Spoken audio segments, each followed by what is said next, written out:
اب حرم امام رضا علیہ الصلوۃ والسلام میں جس اعتبار سے شہادت من،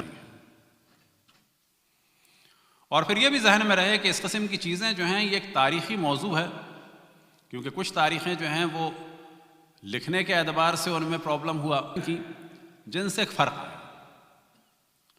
اور یہ موضوع ایسا ہے کہ اس سے قطعاً کوئی فلا رسول اور ائمہ علیہم الصلوۃ والسلام کا ذکر ہو، کثرت سے ذکر ہو، اتنا زیادہ بہتر ہے۔ صلوات پڑھیں بر محمد وآل محمد۔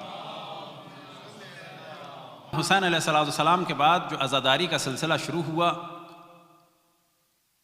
خود کربلا سے کوفہ اور کوفہ سے شام اور شام سے دوبارہ کربلا اور پھر مدینہ، امیر المومنین کی زوجہ تھی جناب لیلہ بنت مسعود ابن خالد، پھر مولا امیر المومنین کی باقی اور بیٹے علی، ام الکرام بنت علی، اسی طرح سے ایک اور ام کلثوم تھی، ام کلثوم بنت علی، اسی طریقے سے حضرت عقیل کی بیٹیاں کہ جن میں ہم نے ذکر کیا کہ جناب آگے بڑھایا، اور پھر تدریجاً امام محمد باقر، امام جعفر صادق، ذکر امام حسین، عزاداری امام حسین کی جانب اور تیزی سے مرحلے آگے بڑھے اور اسی زمانے میں قدم چلنے کے ثواب کے بارے میں کثرت سے روایتیں نقل ہوئی۔ اب جب شرط یہ ہے کہ جان کا خطرہ نہ ہو اور ابھی بھی خانہ کعبہ کو خطرہ ہو، تو جو ہمارے مجتہدین ہیں اب اس کی بقا ضروری ہے، جیسے کہ آپ کو پرواہ کریں۔ تو اس زمانے میں حرم امام حسین علیہ السلام کو شدید خطرہ تھا، لہٰذا ائمہ علیہم الصلوۃ والسلام سے جب بھی سوال کیا گیا تو آپ نہ امیر المومنین کے بھی خلاف نہیں تھے، امام حسن امام حسین کے بھی خلاف نہیں تھے، بلکہ وہ پھر اس میں اپنے آپ کو بھی داخل کرتے تھے۔ یہ ذہن میں رکھیں۔ وجہ کیا تھی کہ بنو عباس ریچ کریں اور اپنے آپ کو اہل بیت کہلوائیں، اور یہ بہت زیادہ خطرہ نہیں ہوا، لیکن ان میں سے خبیث شخص کے جو نام اور امام حسین علیہ السلام کو مختلف طریقوں سے، تو یہ تمام ادوار امام حسین علیہ السلام کی انہی میں سے ایک اہم ترین موضوع تھا کہ زیارت پہ جانا، اور انہی میں سے اہل سنت کی جانب سے اور بعض دفعہ خود اپنے مومنین کی جانب سے سوال ہوتا ہے کہ قدم اٹھاتا ہے تو ہر قدم پہ ہزار حج اور عمرے، تو کہا جائے گا نا یہ کہاں سے ذہن میں آیا؟ ابن ماجہ میں بھی روایت ہے کہ رسول اللہ صلی اللہ علیہ وسلم نے خانہ کعبہ کا دیدار کو بیان کرنے کے بعد کیا فرمایا؟ المؤمن کی عظمت جو ہے تجھ سے زیادہ ہے۔ کس سے زیادہ ہے؟ خانہ کعبہ۔ اب اگر مومن کی عظمت خانہ کعبہ سے زیادہ ہے، اس کا مطلب ہے ایک مومن کا طواف کیا جائے تو خانہ کعبہ سے زیادہ ثواب ملے گا، کہا جائے گا یہ نتیجہ بھی نہیں نکلتا۔ پس مومن کی زیارت کے لیے بھی ثواب بہت بیان ہوئے، تو کیا مطلب ہے؟ یعنی خانہ کعبہ کو چھوڑ دیا جائے؟ نا، یہ موضوع بھی نہیں نکلتا۔ ایک چیز ہے مقام کی عظمت، تو قطعاً خانہ کعبہ سب سے مقدس مقام ہے، اور کبھی بھی شیعہ دعویٰ نہیں کرتے۔ ایک چیز ہے کہ کس چیز کا ثواب کتنا ہے، لہٰذا بعض دفعہ صدقے کے لیے، بعض دفعہ جہاد کے لیے، بعض دفعہ یتیموں کی کفالت کے لیے جو مختلف روایات شیعہ اور سنی میں آتی ہیں، تو اس میں کل کی مثال دی جاتی ہے کہ اتنے حج کا، اتنی چیزوں کا ثواب ہے، تو وہاں پر ثواب بیان ہو رہا ہے۔ قطعاً یہ مراد نہیں ہے کہ مومن اور اس کی عظمت، کیونکہ مومن کی جان الگ چیز ہے، مومن کی عظمت الگ چیز ہے، عزت الگ چیز ہے۔ تو اگر مومن کی عزت سے زیادہ جو ہے، مومن کی حرمت سے زیادہ اگر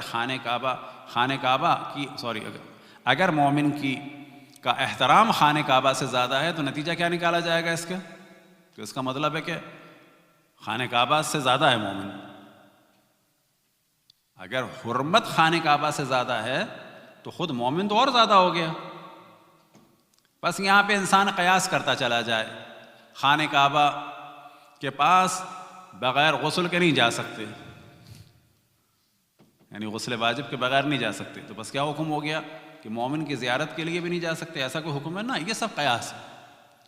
اصل موضوع یہ ہے کہ مومن کا احترام خانہ کعبہ سے زیادہ ہے، اور درجنوں روایت شیعہ اور سنی میں ہے مختلف اعمال کے بارے میں۔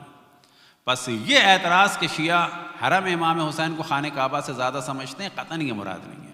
بلکہ اصل مراد یہ ہے کہ دین رسول اللہ کی حرمت اور خود خانہ کعبہ کی حرمت امام حسین کے خون کی وجہ سے. اور یہی وجہ ہے کہ ہمیں جہاں پر جو کل بھی ہم نے توجہ دلائی کہ اگر 14 قسم کی ہمارے پاس سجدگاہیں ہوں تو اس میں یعنی 13 معصوم کی قبور، اور فرض کریں امام زمان علیہ السلام کی کہ دست مبارک سے مٹی ہمیں ملے، لیکن کھانے کی کس کی اجازت ہے؟ صرف تربت امام حسین کی. سب سے زیادہ زیارتوں کا کس کا حکم ہے؟ زیارت امام حسین کا. وجہ یہ ہے کہ امام حسین علیہ السلام نے جو قربانی دی اور اللہ سبحانہ و تعالیٰ نے جس مقام کے لیے ان کو منتخب فرمایا، اس کا نتیجہ یہ ہے کہ تمام انبیاء کا دین اور محنتیں، اور خصوصاً اشرف الانبیاء کی شریعت اور دین اور زحمتیں محفوظ ہوئیں، اور پھر اس کے بعد مولا امیر المومنین کی زحمتیں اور تمام کوششیں، اور امام حسن کی اور جناب سیدہ کی، اور بعد میں آنے والے تمام دینداروں کی جو محنتیں ہیں وہ محفوظ ہوئیں خون مقدس امام حسین کے ذریعے سے. اور یہ ذہن میں رہے کہ خون مقدس امام حسین علیہ السلام باقی رہا جناب زینب اور جناب ام کلثوم اور امام زین العابدین علیہم السلام اور باقی اسیران کربلا کی اسیری کے ذریعے سے. اگر اسیران کربلا کو کربلا میں محصور کر دیا جاتا، زمین دے دی جاتی، مکان دے دیے جاتے کہ اب یہیں پہ رہو، یہاں سے باہر نہیں نکلنا ہے، اس کے بعد پروپیگنڈا کر دیا جاتا کہ امام حسین کی اور اصحاب کی شہادت نہیں ہوئی بلکہ ایک بیماری آئی تھی، طاعون آیا تھا، ختم ہو گئے، تو آج عالم اسلام میں بحث چل رہی ہوتی کہ امام حسین کو قتل بھی کیا کہ نہیں کیا، بالکل جیسے کہ یزید ملعون خبیث پلید لعنت اللہ علیہ کو بچانے کی کوششیں ہو رہی ہیں. یزید نے توہین کرنے کے لیے جناب زینب اور جناب ام کلثوم کو اور امام زین العابدین کو دربدر پھرایا، اور ان تینوں میں سے یاد رکھیں رشتے کے اعتبار سے جناب زینب اور جناب ام کلثوم زیادہ قریب تھیں اشرف الانبیاء سے. امام زین العابدین ایک مرحلے بعد کے تھے، مقام کے اعتبار سے نہیں، رشتے کے اعتبار سے. وہ امام معصوم تھے لیکن ان کے نواسے کے بیٹے تھے. حضرت زینب اور حضرت ام کلثوم علیہم السلام دونوں نواسیاں تھیں. ان کو اسیر کر کے در حقیقت پوری بنو امیہ برباد ہو گئی، اور ان کی اسیری سبب بنی اور سر امام حسین کو پھرانا سبب بنا کہ امام حسین کی شہادت ثابت ہو گئی، ایسی ثابت ہوئی کہ کوئی اس کا انکار نہیں کر سکتا. اور پھر یہ ثابت ہوا کہ حسین ابن علی نے اپنی جان دے دی لیکن یزید کی بیعت نہیں کی. لیکن اگر بیعت کر لیتے تو یزید آج دشمنان اہل بیت کے نزدیک وہی مقام رکھتا جو بعض اور لوگ رکھتے تھے، اور آج اس کا ہر فسق و فجور یہ کہہ کے قبول کیا جاتا کہ حسین ابن علی نے یزید کی بیعت کر لی، اور کیونکہ تائید کر دی لہٰذا یہ گناہ بھی حلال ہو گیا اور یہ گناہ بھی حلال ہو گیا اور یہ گناہ بھی حلال ہو گیا. اور دلیل کیا دی جاتی کہ سیدنا یزید، اور اس کے ساتھ پھر القاب لگائے جاتے اور فضائل پڑھے جاتے کہ وہ شراب پیتے اور جن کا یہ مقام یہ مقام یہ مقام، جی انہوں نے بیعت کر لی تھی، انہوں نے تائید کر دی تھی، پس دین برباد ہو چکا ہوتا. بس امام حسین نے اپنے خون کے ذریعے سے دین بچایا. جناب زینب اور جناب ام کلثوم اور اسیران کربلا کی اسیری کے ذریعے سے امام حسین کا خون محفوظ ہوا. اور آج کے دور میں یاد رکھیں یہی عزاداری یا سوز و سلام اور نوحہ اور مرثیہ اور گریہ اور ماتم ہے کہ جس کی وجہ سے یہ دونوں چیزیں زندہ ہیں. یہی وجہ ہے کہ اتنی فضیلت بیان کی جاتی ہے زیارت امام حسین کی، سیاہ لباس کی اور گریے کی اور حزن و ملال کی. وجہ یہ ہے کہ اسی کے ذریعے سے خون امام حسین اور اسی کے ذریعے سے اسیران کربلا کی اسیری محفوظ ہے. اب یہ والا تصور کی نظر میں اصل چیز تبرک ہے، جبکہ اصل چیز جو ہے وہ کیا ہے؟ کثرت مجالس. ممکن ہے کوئی کہ کثرت مجالس کا کیا فائدہ؟ نا، کثرت مجالس کا خود فائدہ ہے، زیادہ سے زیادہ خود مجالس کا فائدہ ہے.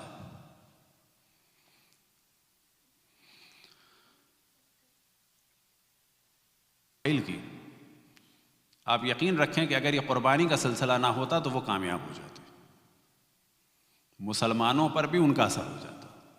وہ کیسے ہو جاتا؟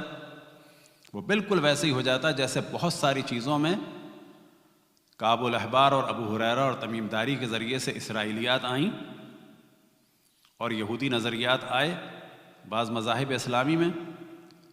اگر یہ قربانی کا سلسلہ نہ ہوتا، اگر یہ حج اور عمرے کہ جی ہاں 2 قول ہیں، کوئی فرق نہیں پڑتا، 2 قول ہیں، کوئی فرق نہیں پڑتا، نتیجہ اس کا کیا ہوتا کہ حضرت اسماعیل کی شخصیت میں خدشہ پڑ جاتا۔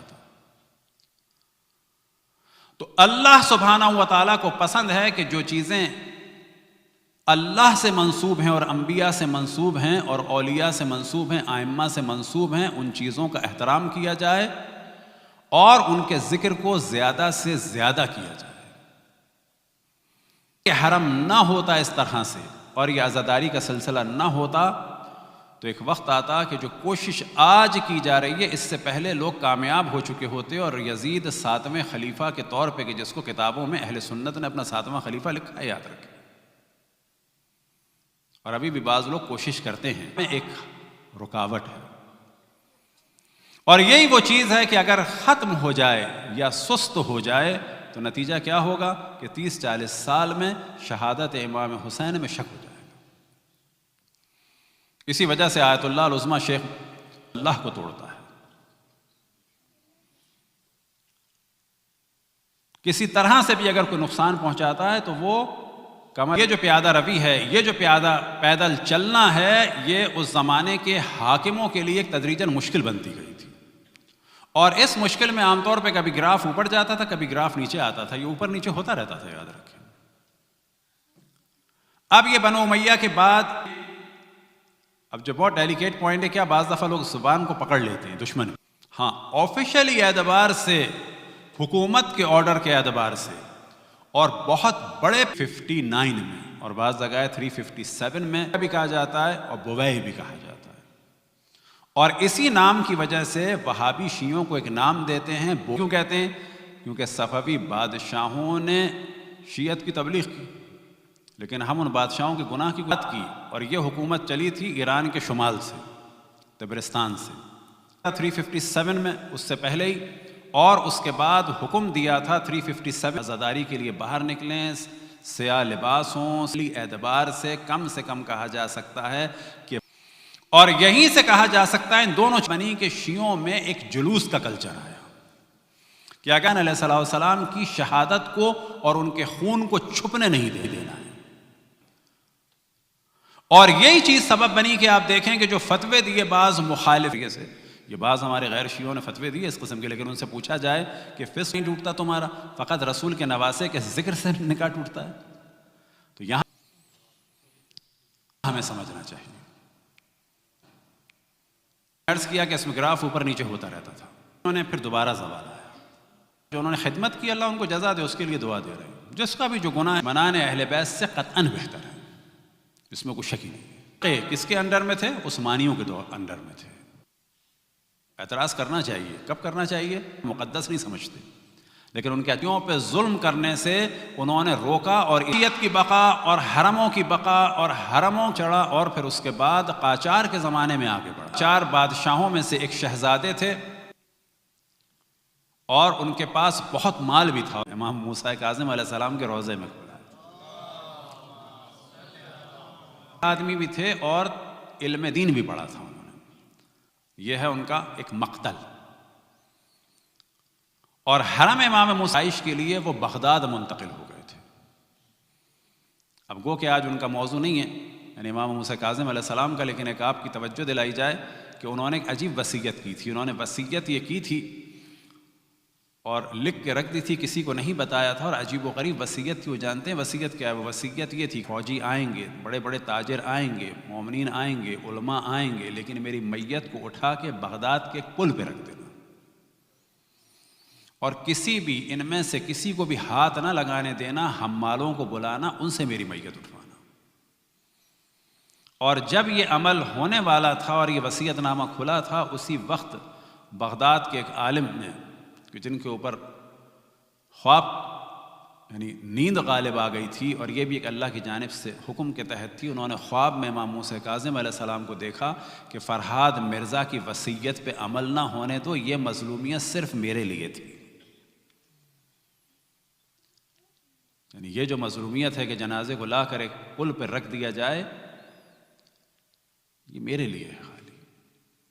یعنی فرہاد مرزا کے لیے بھی امام نے پسند نہیں کیا، یہ کہا کہ نہ اس کا احترام ہو۔ تو ایسے بھی لوگ تھے۔ تو آل بویا کے زمانے میں گراف اوپر گیا، سلجوقیوں کے زمانے میں پھر نیچے آیا۔ شمال افریقہ میں تو وہاں پر جو فاطمی تھے یعنی اسماعیلی، ان لوگوں نے بھی اس علاقے میں قطعاً عزاداری کی بہت خدمت کی، کہ کوئی شک نہ صلاح الدین ایوبی نے کہ جب ہزاروں شیعوں کو وہاں پر قتل کیا گیا، کہاں پر؟ مصر میں، فلسطین وغیرہ میں بھی عاشور کو عید الظفر کے اعتبار سے، اور مراکش میں واٹر فیسٹیول کے نام سے منایا جاتا ہے۔ عرض کریں اس کے بعد سلجوقیوں نے ختم کیا، اس کے بعد دوبارہ اس کے اوپر جو اٹیک ہوا وہ ہوا ان کمبختوں کی جانب سے کہ خداوند تبارک حسن البکر کے زمانے میں بھی سلسلہ شروع ہو گیا تھا، اور عروج پر یہ مشکل چلی گئی تھی۔ صدام اسی طرح سے یہ سلسلہ اقتصادی مشکلات کی وجہ سے کم ہو گیا تھا، انگریز مشکلات ہوئی تھیں اس میں، تو پھر یہ محدث نوری نے اس کو دوبارہ شروع کیا تھا۔ یعنی اگر ابھی پیچھے چلے جائیں، آنے میں جو شروع فرمایا تھا آیت اللہ العظمیٰ سید محمود حسینی شہرودی نے، بہت ہی اہتمام مشکلات تھیں، تو آغا محمود شہرودی نے اس کو شروع فرمایا تھا، اس کے لیے چندے کیے، اس کے لیے لوگوں کو تیار کیا۔ پھر اس میں آغا حکیم کی بھی بعض تصاویر ہیں کہ وہ تکروں بلکہ ہزاروں میں مومنین شہید ہوئے۔ پھر یہاں پر گیپ آیا، اور گیپ آنے کے بعد یہ ہوا کہ جب صدام ملعون ہٹا تو 2003 میں دوبارہ یہ بڑھتا چلا جا رہا ہے۔ اگر اس کو آپ دنیا بھر میں سرچ کریں کہ ہر سال ہونے والا سب سے بڑا مجمع کہ جس میں مسلسل تعداد بڑھ رہی ہے، اور جو ریکارڈ مقدار میں جو ہے وہ پیدل چلنا، اسی طریقے سے سب سے بڑی نماز جماعت، اسی طریقے سے سب سے بڑا جو ہے چارجنگ کا سلسلہ، اور بعض دفعہ کوشش کی جاتی ہے کہ اس سالانہ ہونے والے 2 دفعہ کے اس عزاداری کے سلسلے کو، جو عاشور اور اس سے بڑھ کر 5 سال یا 12 سال کے بعد جو انڈیا کا میلہ ہوتا ہے کمبھ کا، اس کو اس کے مقابلے میں لایا جائے، جبکہ اس میلے میں کیا ہوتا ہے کہ بہت بڑی تعداد ننگے لوگوں کی کیا جائے۔ اور آج تمام علماء یہ فرماتے ہیں کہ 40 کی جو یہ واک ہے، یہ جو مشی ہے، یہ جو پیادہ روی ہے، یہ جو پیدل چلنا ہے، یعنی پورے مڈل ایسٹ میں تشیع کے لیے ایک بہت بڑی تحریک ہے۔ اور جو جلوہ اس میں نظر آتا ہے خود عراق، حتیٰ وہ جلوہ کہ جو عراق کے مومنین میں نظر آتا ہے وہ دنیا کے دیگر مومنین میں بھی نظر نہیں آتا۔ مسجد میں مل جائے تو مل جائے، یعنی خود بخود اس کا ایک پازیٹیو اثرات پڑ رہے ہیں۔ اور آپ پورے خاندان کا جو بڑا ہوتا ہے وہ بھی آ کے لوگوں کے پاؤں دبانے میں فخر محسوس کرتا ہے۔ زائر کی خدمت کی ابتدا بھی کرتے ہیں وہ بعض بزرگ، اور اپنی طاقت کے مطابق ان کی خدمت کرتے ہیں، یا یہ کہ پہلے ظاہر استعمال کر لیں۔ یہ وہ تحریک ہے کہ اس کو جتنا دبایا جائے گا اتنا اٹھتی چلی جائے گی یہ تحریک۔ اور قطعاً ان فی قتل حسین لحرارۃ فی قلوب المؤمنین لن تبرد، کہ قتل حسین میں ایک ایسی حرارت ہے مومنین کے قلوب کے لیے جو کبھی بھی ٹھنڈی نہیں ہوگی۔ یہ ٹھنڈی ہونے والی حرارت میں جو بھی عزاداری کی رسم ہو، البتہ شرط لگائی جاتی ہے ظاہر حلال رسم، اور کہیں بھی ہونے دو، اور یہی مراجع کا فتویٰ ہے کہ سنتی عزاداری ہونے دو۔ سنتی عزاداری سے کیا مراد؟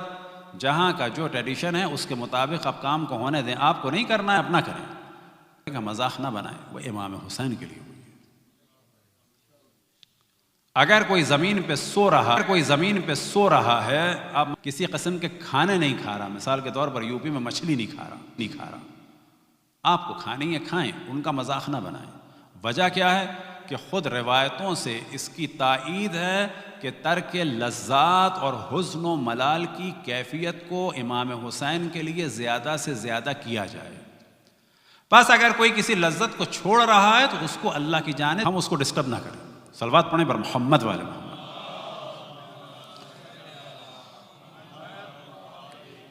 سوال ہوا آیت اللہ العظمیٰ سید محمود حسینی شہرودی رضوان اللہ تعالیٰ علیہ سے، اور سوال بھی بہت ہی خاص قسم کا سوال ہوا،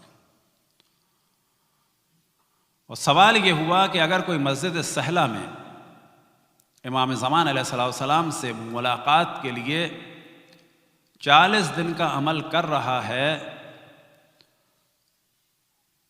فرض کریں کہ اس میں 30ویں یا 35ویں یا حتیٰ 40ویں یا 39واں جو شب بدھ ہے وہ ٹکرا جاتا ہے کس سے کہ اس دن مخصوصی ہے کوئی امام حسین کی زیارت کی.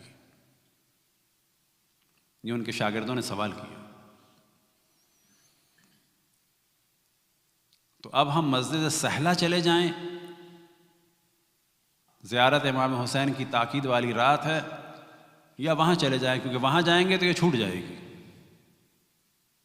تو آقا شہرودی فرماتے ہیں کہ زیارت امام حسین کے لیے جاؤ، سہلہ کو چھوڑ دو.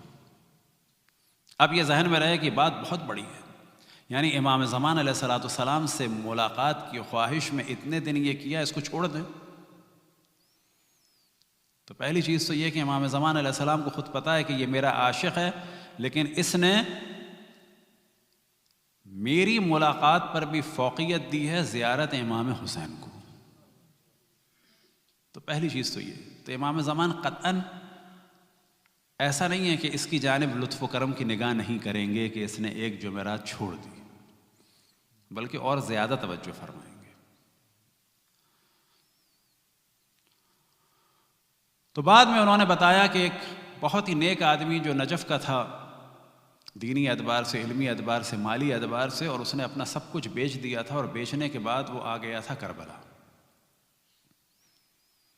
اور جب اس سے وجہ پوچھی گئی کہ ساری عمر تم نے نجف میں گزار دی، آخر عمر میں سب کچھ بیچ باچ کے تم نے اپنا گھر منتقل کر لیا کربلا میں، تو کہا کہ بس میں چاہتا ہوں کہ ہر روز کئی دفعہ زیارت کروں امام حسین کی. وجہ کیا ہے کہ جو ثواب اور جو اہمیت زیارت امام حسین کی ہے وہ قطعاً کسی کی نہیں ہے. تو بعد میں وہ فرماتے ہیں ایک تائید کے طور پہ، واقعے کے طور پر، کہ اس کی وفات کے بعد اسے خواب میں دیکھا اور اس سے پوچھا کہ تم نے یہ سب کچھ کیا تھا تو اس کا کیا ہوا؟ تو اس نے کہا کہ ہاں یہ سب کچھ میں نے کیا تھا، میرے جتنے بھی اعمال تھے، میرا حج، میری نمازیں، میری باقی تمام چیزیں حتیٰ زیارتیں، ان سب کے مقابلے میں غالب رہا کیا؟ زیارت امام حسین. اور میں نے سوال کیا ملائکہ سے کہ یہ 2 رکعت نماز جو میں نے پڑھی وہاں، مثال کے طور پر اس جگہ اس جگہ، یہ نہیں قبول ہوئی اتنی، اور اس کا اتنا ثواب ہے جو میں نے حرم امام حسین میں پڑھی. یہ میں نے کام وہاں کیا، اس کا اتنا نہیں ہے، یہ جو میں نے کام یہاں کیا اس کا اتنا زیادہ ہے. تو اس کی وجہ کیا ہے؟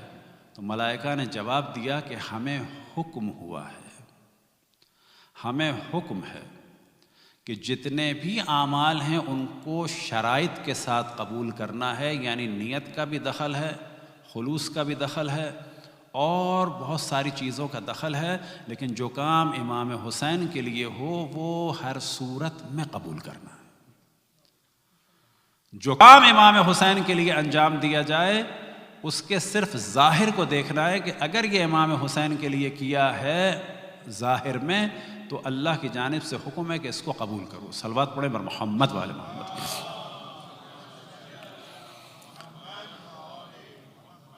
لہٰذا زیارت عاشور کے بارے میں تفصیل سے موضوع ہے جو کچھ دن پہلے ہم نے ڈسکس بھی کیا کہ علامہ طباطبائی اور آغا خوئی اور آغا بہجت کے استاد جو تھے آیت اللہ العظمیٰ سید علی قاضی طباطبائی کے، جو معنوی اعتبار سے بہت ہی بلند تھے، اور ان کی بلندی کے لیے اتنا کافی ہے کہ ایک دن آغا خوئی کو انہوں نے بلایا تھا اپنے پاس، کیونکہ وہ ان کے شاگرد تھے اور 25-26 سال کی ان کی عمر تھی، اور بلانے کے بعد انہیں کہا کمرے میں بیٹھو. جب وہ بیٹھے تو بیٹھنے کے بعد کہا کہ ایسے کر کے اشارہ کیا، دیکھو اور سنو، یعنی مکاشفہ کرایا. مکاشفہ کیا چیز ہے؟ یہ وہی چیز ہے کہ جو امام زین العابدین علیہ السلام نے اشارہ کر کے جو ہے وہ حاجیوں کی صورت دکھائی تھی. اور یہ واقعہ جو ہے وہ خود ایک ہمارے استاد نے نقل کیا حسین قاضی طباطبائی سے، اور یہی واقعہ جو ہے آغا فاطمیہ نے نقل کیا آغا حسین قاضی طباطبائی سے۔ تو وہ کہتے ہیں ہوئی کہ میں نے دیکھا کہ میں نے اپنی عمر میری گزر رہی ہے، اور اس طرح سے گزر رہی ہے کہ مجھے چہرے پہ بڑھاپا آ رہا ہے، میری شکل بدل رہی ہے، میرے درس میں لوگ آ رہے ہیں، یہاں تک کہ میری مرجعیت ہو گئی ہے، دنیا بھر میں تقلید ہو رہی ہے، حتیٰ مجھے اپنی توضیح المسائل نظر آئی، جہاں چھپ رہی ہے وہ جگہ نظر آئی، یہ سارے میں نے مرحلے دیکھے، اپنا میں نے بڑھاپا دیکھا، یہاں تک کہ اعلان ہوا کہ میری موت کا اعلان ہوا، اور میری کیفیت ذرا عجیب سی ہو گئی، اور میں نے وہاں پر دیکھا کہ میری موت میں بہت کم لوگ تھے، اور میں وہ یہ سوال ان سے نہیں کر پایا کہ میری موت میں اتنے کم لوگ کیوں ہیں، اور وہ وجہ نظر آئی کہ صدام کے زمانے میں جس دن آغا خوئی کی وفات ہوئی ہے تو اس دن وہاں پر کرفیو لگا دیا گیا تھا، تو وہاں پر کرفیو لگا دیا گیا تھا۔ اب یہ واقعہ اس زمانے میں بیان ہوا، آغا خوئی کی وفات سے پہلے بھی ان کے بعض دوستوں نے اس کو بیان کیا تھا حتیٰ، اور ان کی وفات کے بعد بھی، کہ آغا خوئی یہ فرماتے تھے میری موت میں بڑے کم لوگ تھے۔ تو آغا قاضی فرماتے ہیں کہ تم گھبرا گئے تھے، اگر نہ گھبراتے تو میں تمہیں تمہاری قبر دکھاتا، پھر برزخ دکھاتا، پھر محشر دکھاتا۔ یہ تھے آغا قاضی طباطبائی کہ جو ائمہ میں غرق ہو جائے تو اللہ کی جانب سے اسے کرامتیں ملتی ہیں، اور وہ آغا قاضی فرماتے ہیں کہ میرے پاس یہ جو کچھ ہے وہ قرآن کی تلاوت اور زیارت عاشور کی وجہ سے۔ اور جب کسی نے خواب میں دیکھا کہ آپ کو کوئی حسرت ہے تو انہوں نے فرمایا ہاں ایک حسرت ہے، وہ یہ کہ میں ہر روز ایک زیارت عاشور پڑھتا تھا، اے کاش 2 دفعہ پڑھتا۔ بس یہ کوئی عام آدمی نہیں کہہ رہا، یہ آغا قاضی فرما رہے ہیں، اور یہی وجہ ہے کہ روایات میں تاکید ہوئی کہ اس کو فراموش نہ کرو، روز پڑھو۔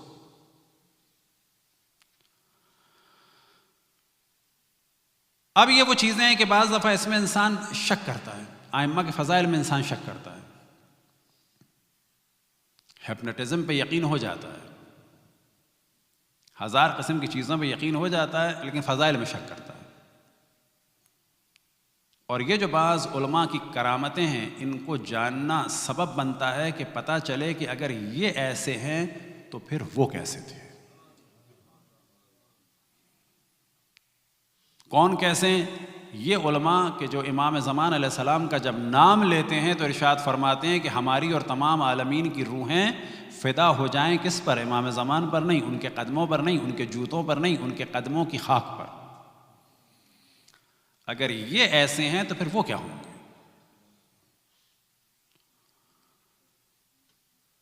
تو یہ زیارتیں جو ہیں وہ انسان کو قریب کرتی ہیں، کس سے؟ جس طرح سے دعا کے ذریعے سے تعلق ہوتا ہے خدا سے، زیارتوں کے ذریعے سے اور توسل کے ذریعے سے ایک روحانی تعلق ہوتا ہے انبیاء سے اور ائمہ سے۔ بس زیارت چاہے عاشور ہو، چاہے اربعین ہو، اور چاہے ایک دفعہ دل کی گہرائی سے سلام کریں، کس کو؟ امام حسین کو، یا یہ کہ ایک ہی سلام میں سب کو شامل کر لیں، تمام انبیاء کو، تمام ملائکہ کو اور تمام اوصیاء کو، السلام علیکم۔ یہ سلام ایسا ہے کہ ہماری جانب سے جیسا بھی ہو، لیکن جب یہ وہاں پہنچے گا تو ان پر جواب دینا واجب ہے، ان کا ایک جواب ہماری روح پہ وہ اثر رکھے گا کہ اس سے بہتر کچھ نہیں ہوگا۔ اللہم صلی علی۔ وہ روایتیں بظاہر بہت زیادہ لگتی ہیں،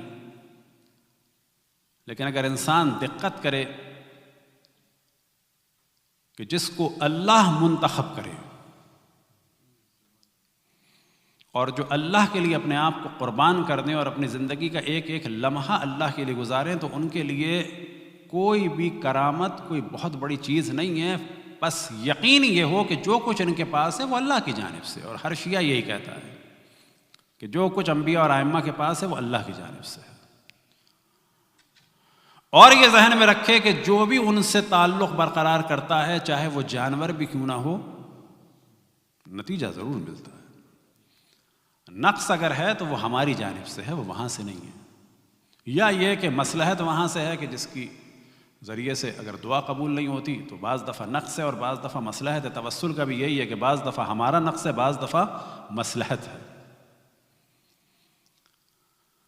تو امام رضا علیہ السلام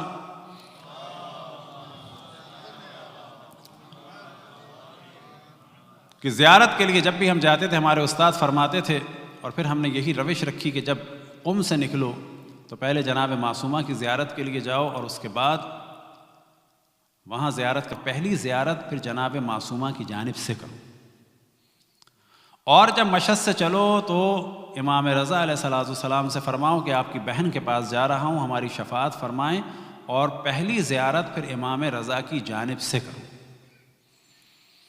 ایک دفعہ ہم مشہد پہنچے تو آیت اللہ العظمیٰ سید محمد کاظم قزوینی رضوان اللہ تعالیٰ علیہ، جو بہت بڑے متقی پاک اور پاکیزہ اور بڑے مؤلف تھے، ان سے ہماری ملاقات ہوئی بالکل زری کے پاس سے نکلتے ہوئے۔ تو میں نے ان سے کہا کہ دعا کریں کہ زیارت قبول ہو، تو انہوں نے روک کے ایک جملہ کہا کہ یہاں کیوں آئے ہو مشہد، کوئی رشتہ دار ہے؟ تو ہمارا تو کوئی بھی نہیں تھا، ہم لوگ تو صرف زیارت کے لیے آتے تھے۔ تو انہوں نے کہا یہاں آنے کا کوئی اور مقصد ہے یا یہی ہے؟ ہم نے کہا کہ نہیں، یہیں آئے ہم لوگ زیارت کے لیے مخصوصاً۔ کہنے لگے مطمئن ہو جاؤ کہ قبول ہے، مطمئن ہو جاؤ کہ قبول ہے۔ آیت اللہ عبد الکریم حائری کہ جو مؤسس قم مانے جاتے ہیں، کہ جنہوں نے قم کو دوبارہ آباد کیا درس خارج کے ذریعے سے، ان کے بیٹے تھے آیت اللہ العظمیٰ سید مرتضیٰ حائری رضوان اللہ تعالیٰ علیہ، اور ان کا عالم یہ تھا کہ انقلاب سے پہلے کی بات ہے کہ جس زمانے میں بسوں کی حالت بڑی خراب تھی، جمعرات کا درس دے کر بدھ کا درس دے کر، کیونکہ وہاں جمعرات جمعہ چھٹی ہوتی تھی، بدھ کا درس دے کے وہ نکلتے تھے اور کسی بھی طریقے سے بس کے ذریعے سے پہنچتے تھے کہاں پر؟ مشہد، اور اپنے ساتھ ایک روٹی ملتی ہے قم میں جو بالکل بسکٹ کی طرح سے ہوتی ہے خشک، وہ ایک تھیلے میں رکھتے تھے صرف اس لیے کہ مجھے حرم سے بھوک کے لیے نکلنا نہ پڑے۔ تو وہ صرف نکلتے تھے رفع حاجت کے لیے، پانی ایک بوتل میں رکھ لیتے تھے، روٹی کھاتے تھے، وہی پانی پیتے تھے کہ یہ جو مجھے ٹائم ملا ہے کہیں ایسا نہ ہو کہ کھانے پینے میں، آنے جانے میں، ملنے ملانے میں چلا جائے۔ اور وہاں سے پھر واپس ہو جاتے تھے، کب؟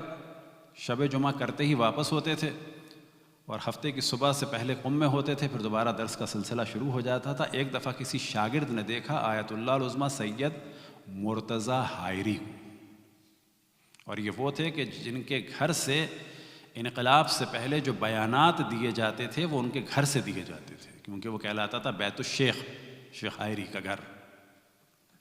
تو ایک ان کے شاگرد نے دیکھا کہ وہ بس کے پیچھے اس بڑھاپے میں دوڑ رہے ہیں،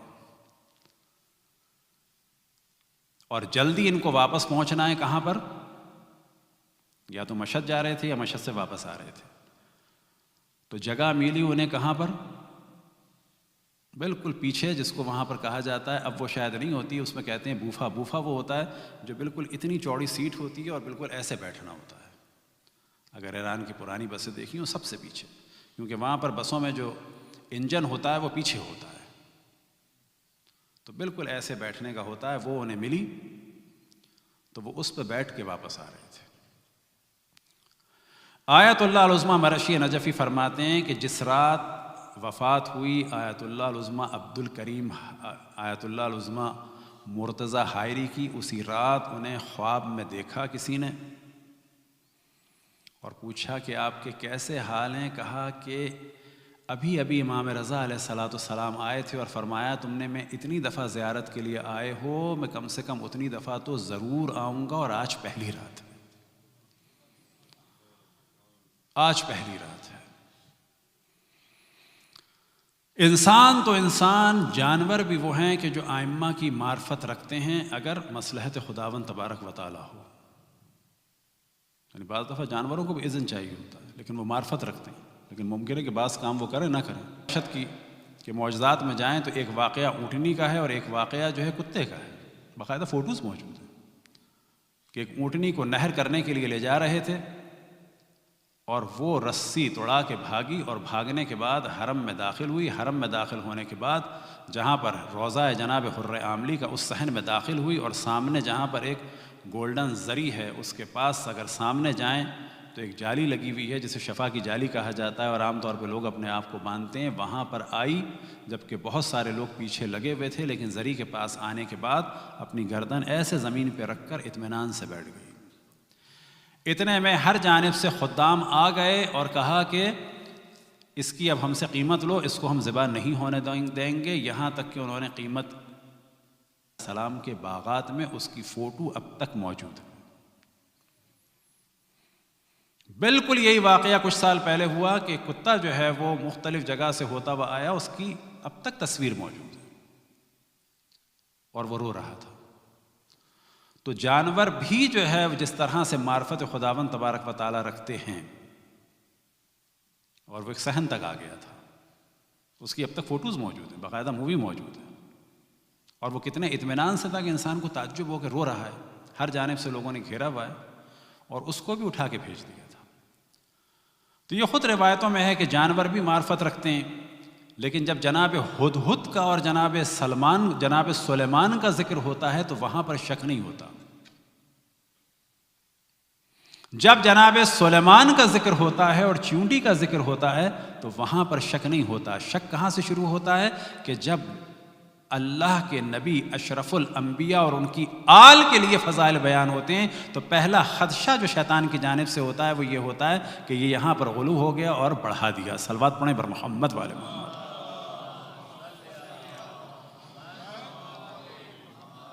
یہ وہ ایام ہیں کہ جس میں اہل بیت اسیر ہیں، اور یہ وہ ایام ہیں کہ جس میں امام رضا علیہ السلام کے جسم اطہر میں زہر پھیل چکا ہے۔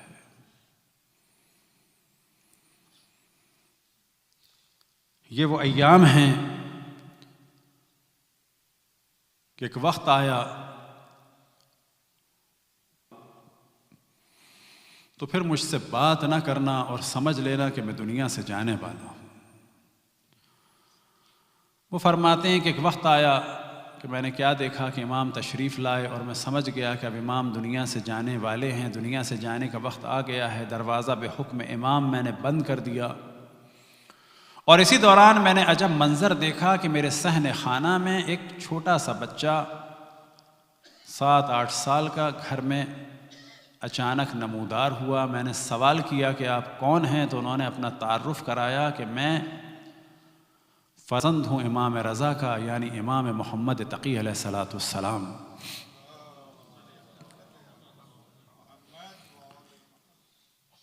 میں نے سوال کیا کہ آپ کیسے آ گئے یہاں پر؟ تو آپ نے جواب دیا کہ وہ اللہ جو مجھے مدینے سے مرو تک لایا ہے وہی مجھے اس بند گھر میں بھی لے آیا ہے۔ ایک وقت آیا کہ امام محمد تقی علیہ السلام نے اپنے بابا کے سر کو اپنی آغوش میں رکھا۔ ایک وقت آیا کہ امام محمد تقی علیہ السلام، لیکن یہ ذہن میں رہے کہ کمسنی کے عالم میں ہیں، اپنے بابا کے سر کے پسینے کو اپنے ہاتھوں سے پونچھا۔ ایک وقت آیا کہ امام محمد تقی علیہ السلام نے اپنا سر اپنے بابا کے سینے پہ رکھا، کبھی اپنے بابا کے سر کو اپنی آغوش میں رکھا، کبھی اپنے بابا کے سر کو چومتے ہیں تو کبھی ہاتھوں کو چومتے ہیں۔ تبرکات امامت امام محمد تقی علیہ السلام کی جانب منتقل ہوئے، اجرکم اللہ۔ اب ایک وقت آیا کہ امام رضا دنیا سے رخصت ہو گئے، ایک وقت آیا کہ امام رضا دنیا سے رخصت ہو گئے، ایک وقت آیا کہ امام رضا کے جسم کا رنگ بدلا، ایک وقت آیا کہ آخری گفتگو امام محمد تقی علیہ السلام سے ہوئی، ایک وقت آیا کہ دنیا سے رخصت ہو گئے۔ کس طرح سے ہم امام محمد تقی علیہ السلام کی بارگاہ میں پرسہ پیش کریں؟ کہاں ہم اور کہاں امام محمد تقی علیہ السلام؟ اب اگر ہمارے پاس کچھ ہے تو سوائے امام زین العابدین کی مظلومیت کو بیان کرنے کے کچھ نہیں، جناب زینب اور جناب ام کلثوم کے مصائب بیان کرنے کے علاوہ کچھ نہیں۔ اب ہمارے پاس کچھ نہیں کہ سوائے جناب رقیہ اور جناب سکینہ کے مصائب کریں کہ یا امام محمد تقی، آپ اپنے بابا کو اس غربت کے عالم میں غسل دینے کے لیے مدینے سے یہاں پر آ گئے۔ آپ کمسنی کے عالم میں ہیں، مدینے میں نہیں ہیں، کوئی بڑا آپ کے ساتھ نہیں، آپ کے سر سے آپ کے باپ کا سایہ اٹھ گیا، آپ یتیم ہو گئے مولا، لیکن آپ کو نہ تازیانوں کا خوف ہے، نہ تماچوں کا خوف ہے، نہ آپ کی بہنوں کی چادروں کو چھننا ہے، نہ ماں کے ہاتھوں میں رسیوں کو بندھنا ہے، لیکن یہ مصائب تو تھے امام زین العابدین کے لیے۔ یہ مصائب تو تھے جناب سکینہ کے لیے، یہ مصائب تو تھے جناب رقیہ کے لیے. اجرکم علی اللہ. ایک وقت آیا کہ امام زین العابدین علیہ السلام کے پاس رخصت آخر کے لیے امام حسین تشریف لاتے ہیں. روایات میں نقل ہوا کہ جناب زینب نے امام زین العابدین کو سہارا دیا. امام زین العابدین کی پشت ہے اور جناب زینب کا سینہ ہے. امام زین العابدین اور جناب زینب دونوں کی نگاہیں امام حسین کی جانب ہیں. امام حسین رخصت آخر کے لیے تشریف لائے ہیں. جناب زینب نے رخصت تو کر دیا، لیکن کس دل سے امام زین العابدین نے بھی رخصت کیا ہوگا کہ بابا جناب علی اکبر دنیا سے رخصت ہو گئے، جناب قاسم و محمد دنیا سے رخصت ہو گئے، لیکن بابا میں آپ کی نصرت نہیں کر سکتا. اجرکم علی اللہ. حد یہ ہے کہ جناب علی اصغر بھی دنیا سے رخصت ہو گئے، لیکن امام حسین علیہ السلام نے آثار امامت کو جناب امام زین العابدین کے حوالے کر کے ممکن ہے کہ جملہ کہا ہو کہ بیٹا ہم بھی دنیا سے جا رہے ہیں، جناب عباس بھی دنیا سے چلے گئے، علی اکبر و قاسم و محمد بھی دنیا سے چلے گئے. انہوں نے برچھیوں کے مصائب دیکھے، ان پہ تیر و تلواروں سے وار ہوا. ہاں ایک ایسا وقت آیا کہ مولا کے سینے پہ شمر سوار تھا. زینب کی ندا بلند ہوئی، اے عمر سعد تو دیکھ رہا ہے اور حسین کو قتل کیا جا، میرا بھی خنجر نہ چلا. یہ باز گشت ختم نہ ہوئی، زمین کربلا ہلنے لگی. ملائکہ نے ندا دی، الا قتل الحسین بکربلا، الا ذبح الحسین بکربلا. لیکن ابھی سر تن سے جدا نہ ہوا. شمر نے 12 بار کر کے سر تن سے جدا کر کے نو کے ان ظالموں کے خیموں کو آگ لگا دو. بس ایک مرحلہ آیا، تماچے پڑنے لگے، تازیانے پڑنے لگے، گوشوارے چھلنے لگے. بیویاں کبھی اس خیمے میں ہیں، کبھی اس خیمے میں ہیں. منصب امامت پر فائز ہونے کے بعد پہلا سوال وارث تطہیر جناب زینب نے کیا کہ بیٹا علی ابن الحسین اس خیمے میں رہیں یا خیمے سے باہر. نو بیٹیوں، آپ پر خیموں سے نکلنا واجب ہے. تازیانے پڑھنے لگے، تماچے پڑھنے لگے. ماتم حسین.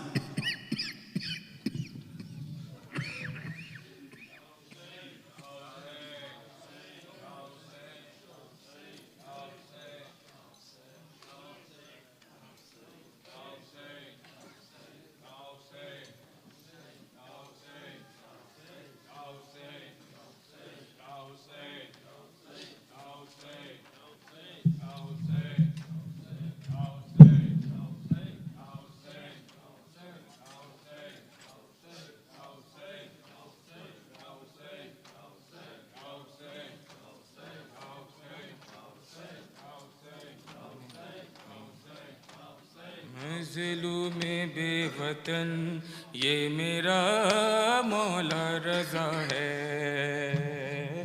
مظلوم بے وطن یہ میرا مولا رضا ہے. مظلوم بے وطن یہ میرا مولا رضا ہے. مظلوم بے وطن یہ میرا مولا رضا ہے. مظلوم بے وطن یہ میرا مولا رضا ہے. مظلوم بے وطن یہ میرا مولا رضا ہے. مظلوم بے وطن یہ میرا مولا رضا ہے. مظلوم رضا ہے. مظلوم بے وطن یہ میرا مولا رضا ہے. مظلوم بے وطن یہ میرا مولا رضا ہے. مظلوم بے وطن یہ میرا مولا رضا ہے. ہائے جس کو زہر لو تو مسلمان نے دیا ہے. مظلوم بے وطن یہ میرا مولا رضا ہے. مظلوم بے وطن یہ میرا مولا رضا ہے. مظلوم میرا مولا رضا ہے. جس کو زہر لو وہ مسلمان دیا ہے مظلوم بے وطن یہ میرا مولا رضا ہے مظلوم بے وطن یہ میرا مولا رضا ہے یہ مولا رضا ہے سب آ کے کرو بند دعائی ہے دعائی ایک بی بی عزادار ہو یہاں شام سے آئی لپٹی ہے جنازے سے نہیں سر پہ مولا رضا ہے مظلوم بے وطن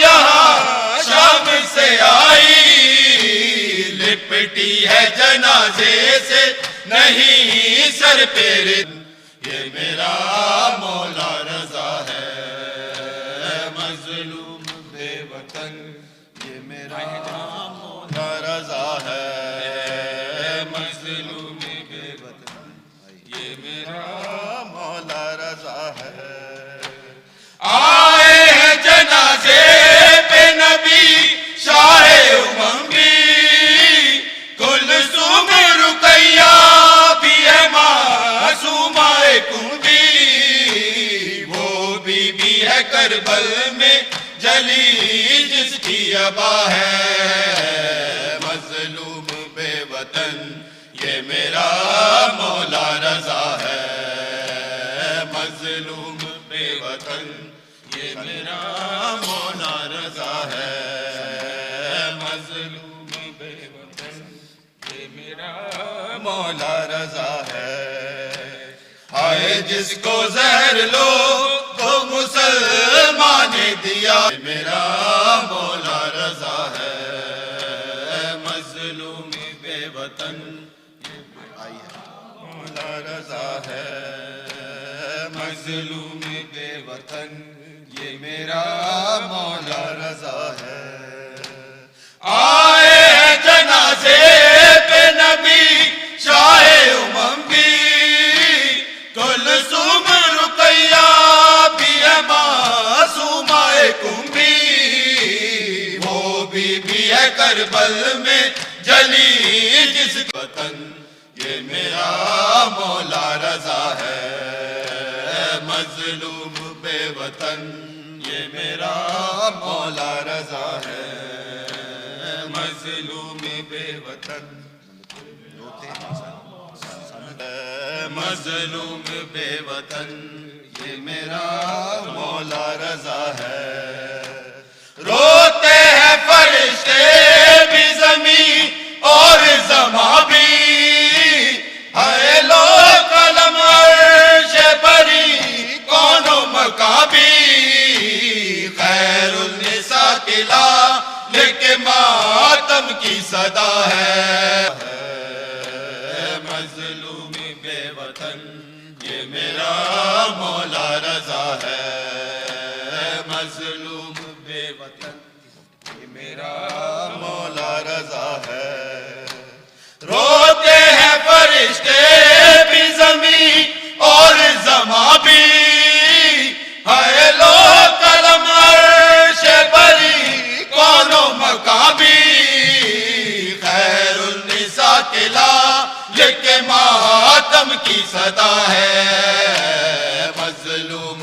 بے وطن یہ میرا مولا رضا ہے بے وطن میرا مولا ہائے جس کو زہر لو گو مسلمان نے دیا ہے مظلوم بے وطن یہ میرا مولا رضا ہے یت ہے یہ لوگوں ہے آل پیمبر سے عداوت ہے یہ لوگوں سیدوں پہ ذرا دیکھو یہ امت کی وفا ہے مظلوم بے وطن یہ میرا مولا رضا ہے مظلوم بے وطن مظلوم بے وطن یہ میرا مولا رضا ہے ہائے جس کو زہر لو وہ مسلمان نے دیا ہے، مظلوم بے وطن یہ میرا مولا رضا ہے، مظلوم بے وطن یہ میرا مولا رضا ہے، لپٹی ہے جنازے سے نہیں سر پہ ردا ہے، مظلوم بے وطن یہ میرا مولا رضا ہے، مظلوم بے وطن یہ میرا مولا رضا ہے، ہے شاہ ہے زینب ہے شام ہے زینب ہے شاہ، میری چادر لٹ لئی ظالم نے دربار گئی میں بانجردا، ہے زینب ہے شاہ، میری چادر لٹ لئی ظالم نے دربار گئی میں بانجردا، ہے زینب ہے شاہ، ہے زینب ہے شاہ، شبیر میں جلی میں جلی منہ پر تماچوں کے نشان، مولا حق امام یا حسن یا حسین، مولا حق یا حسین یا حسین یا حسین یا حسین، بر محمد وآل محمد علیہ السلام صلوات۔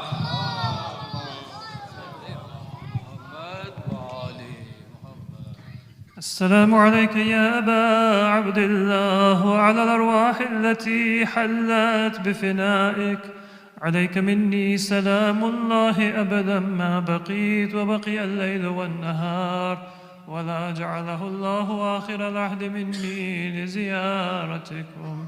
السلام على الحسين السلام على علي أمير المؤمنين، السلام على فاطمة الزهراء، السلام على الحسن والحسين سيدي شباب أهل الجنة، السلام على علي بن الحسين زين العابدين، السلام على محمد بن علي الباقر، السلام على جعفر بن محمد الصادق، السلام على موسى بن جعفر الكاظم، السلام على علي بن موسى الرضا، السلام عليه صلوات الله عليهم أجمعين.